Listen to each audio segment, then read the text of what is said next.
Pemirsa, penyidik Jampitsus Kejaksaan Agung menyita barang bukti uang tunai hampir 1 triliun dan puluhan kilo logam mulia dari tersangka Zarof Richard yang terlibat kasus suap Gregorius Ronald Tanur, tersangka pembunuhan Dini Sera Afrianti.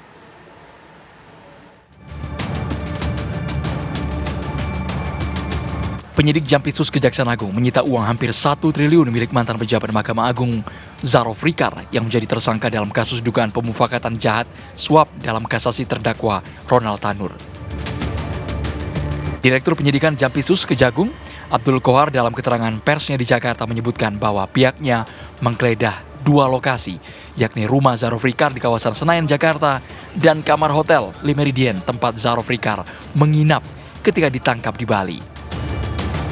Pada penggeledahan di rumah Zarof Richard, penyidik menemukan barang bukti berupa uang tunai hampir 1 triliun dari berbagai mata uang. Tidak hanya itu, penyidik juga menyita barang bukti kepingan emas, logam mulia kurang lebih seberat 51 kg dengan nilai mencapai 75 miliar rupiah. Sementara hasil penggeledahan di Hotel Le Méridien Bali, penyidik berhasil menyita barang bukti berupa uang tunai 20 juta lebih. Dalam pemeriksaan, tersangka Zarof Richard mengakui uang tersebut diperolehnya sejak tahun 2012 sampai 2022, sejak ia menjadi maklar pengurusan perkara di MA. Berdasarkan keterangan yang bersangkutan, ini dikumpulkan mulai tahun 2000, tadi yang saya dengar 2012 sampai 2022. Karena 2022 sampai sekarang yang bersangkutan sudah pernah tugas. Dari mana uang ini berasal? Menurut keterangan yang bersangkutan, bahwa ini diperoleh dari pengurusan perkara. Sebagian besar pengurusan perkara. Penyidik Kejaksaan menangkap tersangka pada Kamis lalu di Bali. Sebelum diterbangkan ke Jakarta, Zarof Richard dititipkan sementara di Kejaksaan Tinggi Bali. Kemudian tersangka Zarof Richard dibawa ke Jakarta dan diperiksa di gedung Bundar Kejaksaan Agung. Memang benar, di malam ada tim dari penyidik Kejaksaan Agung mengamankan, menangkap 1 orang di sekitar daerah Jimbaran. Kemudian yang bersangkutan dibawa ke kantor Kejaksaan Tinggi untuk dilakukan pemeriksaan awal, dan tadi pagi langsung dibawa ke Jakarta. Zarof Richard ditetapkan sebagai tersangka kasus dugaan pemufakatan jahat, suap atau gratifikasi dalam putusan tingkat kasasi terhadap Gregorius Ronald Tanur, terdakwa atas kasus pembunuhan Dini Sera Afrianti. Zarof Richard diminta LR, kuasa hukum Ronald Tanur, untuk memuluskan perkara kasasi Ronald Tanur pada tingkat Mahkamah Agung dengan memberi suap kepada Hakim Agung yang menangani kasus kasasi tersebut. Tim TV One mengabarkan.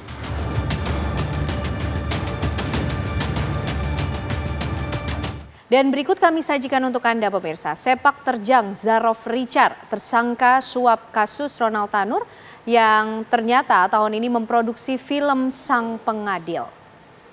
Berusia 62 tahun dan inilah deretan karirnya sebagai eksekutif produser film Sang Pengadil di tahun 2024 dan juga kepala Balitbang Diklat Kumdil MA pada 2017 hingga 2022 dan juga sempat menjadi wakil ketua Komisi Etik PSSI periode 2016 hingga 2020.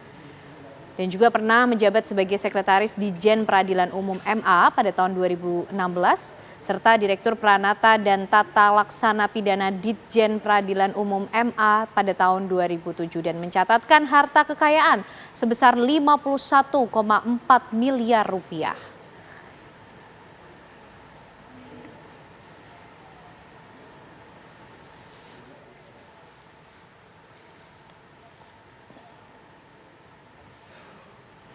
Dan pemirsa, saat ini kita telah tersambung dengan Prof. Suparji Ahmad selaku ahli hukum pidana Universitas Al-Azhar.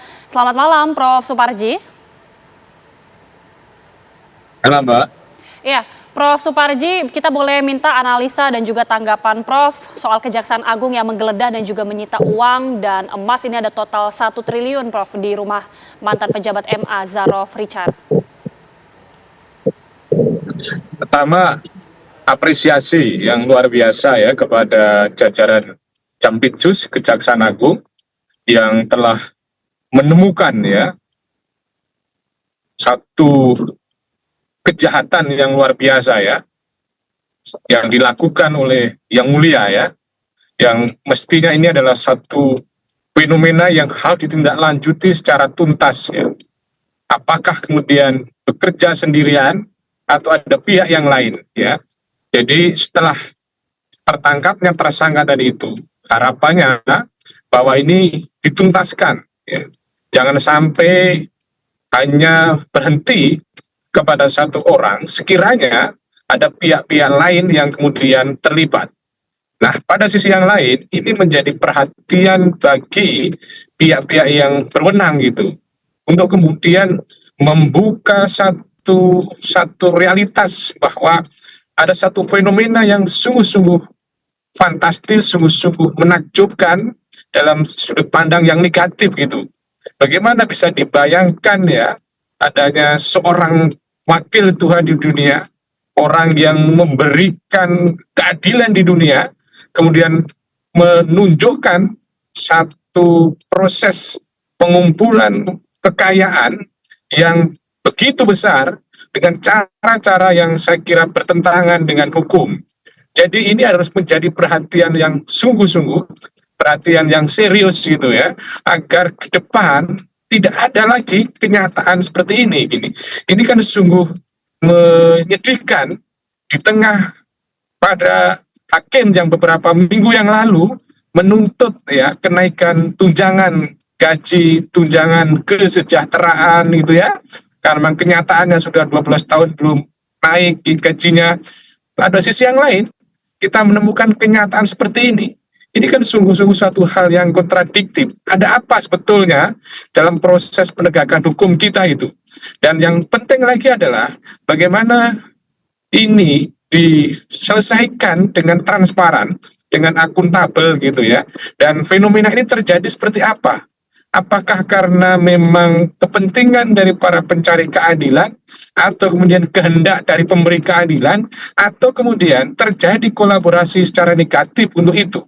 Karena adanya fenomena mafia peradilan itu sudah puluhan tahun jadi bahasan, jadi diskusi, jadi polemik gitu, tetapi pada kenyataannya belum pernah tuntas, belum pernah selesai.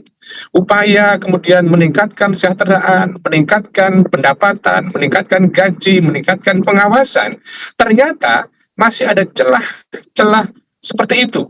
Dan ini juga kemudian ada harapan baru, Ketua Mahkamah Agung, kabinet baru, ya. Maka untuk itu, saya kira ini adalah satu fenomena yang kemudian harus ditindaklanjuti secara tuntas. Dan harapannya juga bagaimana ya pihak Jampitsus, ya pihak kejaksaan nanti ini dalam memproses ini betul-betul mampu memberikan efek jera kepada yang bersangkutan. Dan juga unik gitu ya, bagaimana perolehan uang yang begitu banyaknya, hampir 1 triliun, dan kemudian emas 51 kg disimpan di rumah gitu loh. Ini kan satu upaya yang mungkin ketakutan seandainya ditampung di bank, atau kemudian diberikan aset, takut kena money laundering, dan sebagainya. Dan ini berarti ada satu proses yang kemudian berusaha mengelabui ya, upaya pencarian misalnya hasil kejahatan tadi itu. Dan harapannya ini hanya oknum saja yang jangan sampai ini juga ada pihak-pihak lain. Jadi poin saya yang utama adalah apresiasi yang luar biasa kepada Kejaksaan Agung, dan harapannya adalah ini tuntaskan secara transparan, dan kemudian yang ketiga diberikan hukuman yang kemudian bisa menimbulkan efek jera dan dijadikan momentum ini untuk kemudian memperbaiki ya kondisi peradilan kita yang supaya betul-betul memberikan satu kekuasaan yang adil bagi para pencari keadilan. Apalagi yang bersangkutan ini adalah bekerja di Mahkamah Agung, karir terakhirnya di Mahkamah Agung.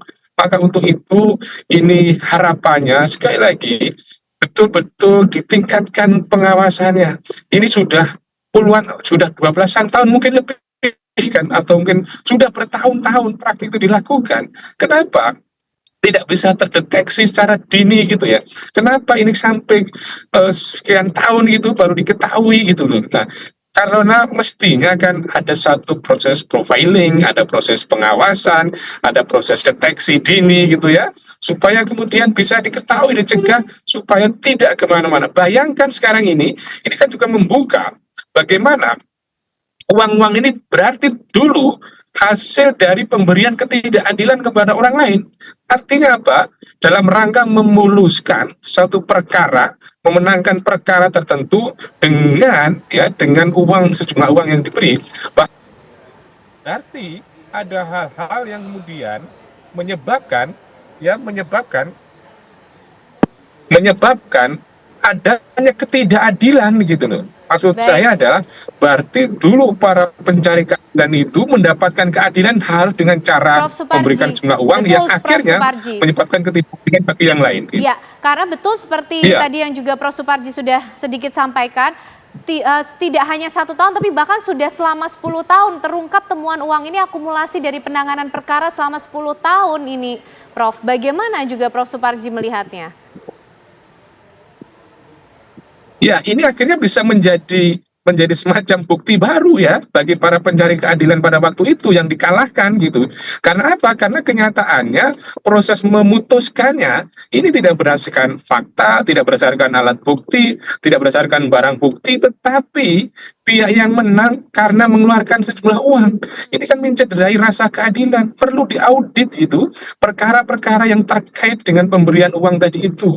Karena apa? Karena jelas ini mencederai rasa keadilan. Karena apa? Karena tadi proses yang menang diperoleh dengan cara memberikan suap, memberikan gratifikasi.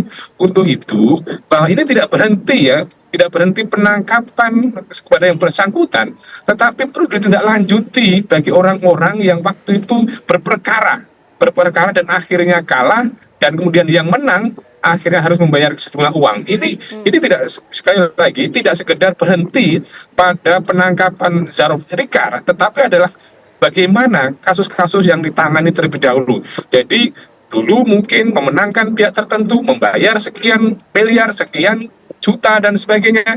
Nah, kalau itu yang terjadi, kan sangat menyedihkan bagi orang-orang yang dikalahkan.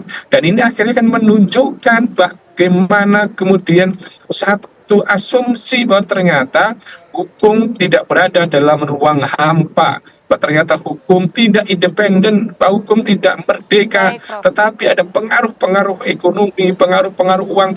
Maka sekali lagi harapannya ini hanya oknum saja, jangan sampai ada yang lain gitu ya. Mudah-mudahan itu harapan kita bersama dan kedepannya bisa semakin ketat terkait dengan pengawasan dan tidak ada pengulangan seperti ini lagi. Terima kasih sekali lagi Prof. Suparji Ahmad sudah bergabung bersama kami di Apa Kabar Indonesia Malam. Terima kasih Prof. Selamat malam.